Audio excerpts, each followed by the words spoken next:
And walls can only do so much. Imagine all the good that we could do. We decide what's best for the world. The power of pure creation at our fingertips. Are the Dominion really the bad guys? Or, to be clear and specific, what separates the Dominion from the Corvus? These are some of the questions that you will begin to ask yourself as you progress through the critical path of Anthem. To answer such question, we must first understand the notion of evil is based on perspective. If we look at the so-called definition of good, the Dominion checks out on almost every single thing. In fact, they killed or have done as much as the freelancers under the Corvus faction, and they have a similar goal as well. The goal to rid the world of atrocities is something that is quite inevitable. The freelancers, which is the Corvus faction, they chose to do it by ridding the world of these monsters and preparing and pushing against the Shapers. And of course, in the end, to seal off any Shaper technology. The Dominion also want to rid the world of these monsters, to prepare and push against Shapers. But instead of sealing off these Shaper technologies, the Dominion plan to experiment and evolve using these things to their own advantage, and to the advantage of everyone who wants to. Use the monsters and the Shaper technology to equip themselves. In other words, what separates them is the approach that they took in Corvus propaganda. The Corvus faction want to collect all these relics and become the sole proprietor of giving abilities and developing new technology.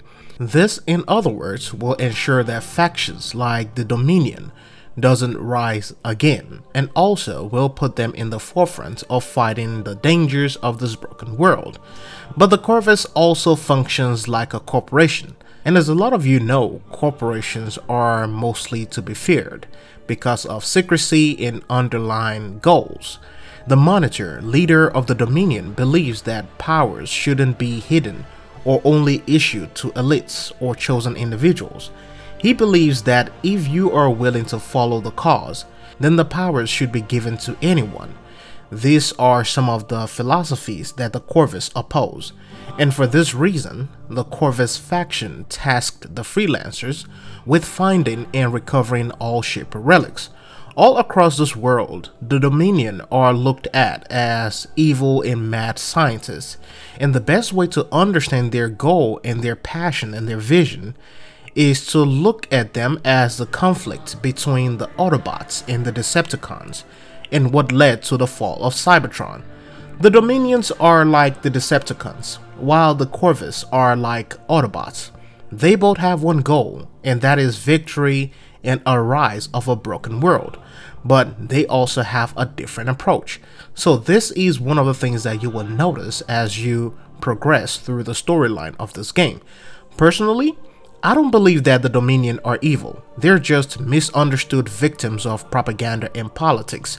Their goal is to take back the world by any means necessary, while the Corvus aim at some diplomatic and some secretive approach. The fact that the Dominion are not secretive about their approach makes them more of a hero and more understandable.